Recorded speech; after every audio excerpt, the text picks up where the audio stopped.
নবী সাল্লাল্লাহু আলাইহি ওয়াসাল্লাম বলেছেন, দাজ্জাল এবং তার অনুসারীরা যখন বিশ্বকে শাসন করার দিকে এগিয়ে যাবে, আল্লাহ রাব্বুল আলামিন তাওহীদপন্থীদের এই কালিমার পতাকার কাফেলা গঠন করবেন ইনশাআল্লাহ। এবং এই কাফেলার মধ্যেই থাকবে ইমামুল মাহদি ইনশাআল্লাহু আযজা ওয়া জাল। এবং তিনি বলেছেন, নবী সাল্লাল্লাহু আলাইহি ওয়াসাল্লাম, ফালানি'মাল আমিরু আমিরুহা ওয়ালা নি'মাল জাইশু যালিকাল জাইশ, কতই না উত্তম হবেন সেই আমির এবং কতই না উত্তম হবেন সেই সেনাবাহিনী। তোমরা যদি বরফের উপর সাঁতার কেটেও হয় তবুও সেই জাইশের মধ্যে যোগ দিও। এটা আমাদের সামনে আসতে যাচ্ছে। পৃথিবীর প্রত্যেকটা জায়গায় আপনি দেখবেন তাওহীদপন্থীদের কাফেলা গঠন হবে, ইসলামী রাষ্ট্রগুলো দাঁড়িয়ে যাবে ইনশাল্লাহ। আপনি দেখেন সিরিয়া পরিবর্তন হচ্ছে, আপনি দেখেন আফ্রিকা পরিবর্তন হচ্ছে, আপনি দেখেন বাংলাদেশ পরিবর্তন হচ্ছে, আপনি দেখেন প্রজন্মের চোখের মধ্যে তাওহীদের ক্ষুধা, আপনি দেখেন প্রজন্মের চোখ জলজল করছে, তারা ইমানের দিকে আসছে, আমলের দিকে আসছে, ইসলামের দিকে আসছে। সময়, time is closing down to the আখিরুজ জামান ইনশাআল্লাহু আযজা ওয়া জাল। এখন কথা হচ্ছে, ইমামুল মাহদির বাহিনী এই দাজ্জালের বাহিনীর সাথে যুদ্ধ করতেই থাকবে, কিন্তু শেষ পর্যন্ত ইমামুল মাহদির হাতে দাজ্জালের মৃত্যু লেখা হবে না। আল্লাহ রাব্বুল আলামিন এই মিথ্যা মাসিহকে মেরে ফেলার জন্য, ধ্বংস করার জন্য আসমান থেকে সত্যিকারের মাসিহ ঈসা আলাইহিস সালামকে পাঠাবেন এই সিরিয়ার মধ্যেই ইনশাআল্লাহ। এই কথাগুলো আমাদের অনেক ভাই বুঝেন না, অনেক ভাই জানেন না, স্টাডি করতে চান না, তারা শুধুমাত্র একটা হাইপকে কেন্দ্র করে কথা বলতে চান। বিশ্ব এদিকে এগিয়ে যাচ্ছে, আমরা এখানে শুধু হাইপ তুলতে আসি নাই, আপনাদেরকে জানাতে এসেছি, বোঝাতে এসেছি যে আস্তে আস্তে বিশ্ব কোন দিকে যাচ্ছে এবং আমাদের করণীয় কি হবে।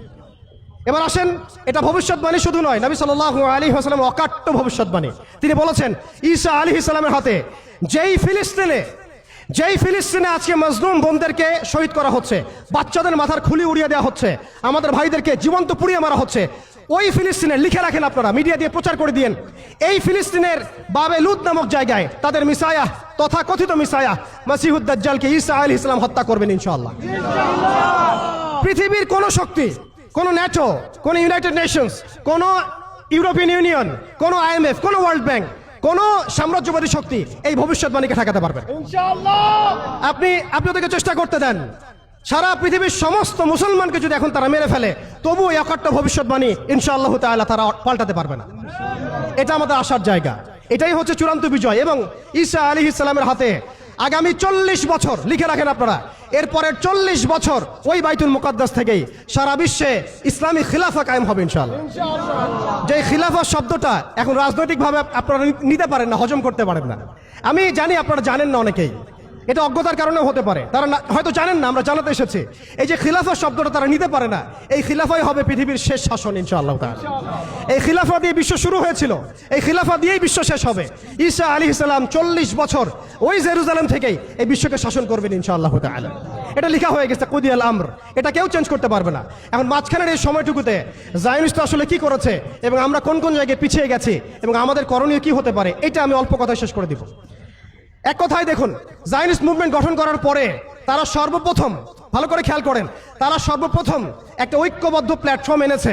আমরা দেখেন সারা বিশ্বে এখন পর্যন্ত মুসলিমরা একটা ঐক্যবদ্ধ প্ল্যাটফর্ম করতে পারি নাই।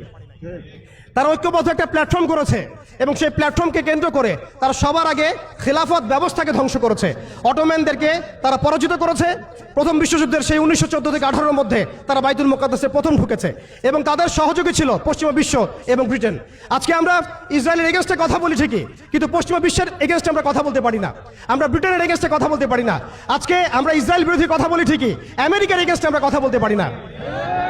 আজকে আমরা তাদের পণ্য বয়কট নিয়ে কথা বলি, এটাও দরকার আছে, কিন্তু তাদের আদর্শ দিয়ে আমাদের ব্যক্তি জীবন, পারিবারিক জীবন, সামাজিক জীবন, ইভেন রাজনৈতিক অর্থনৈতিক জীবন পর্যন্ত ঢেলে সাজানো হয়েছে, এগুলো আমরা ছাড়তে পারি না।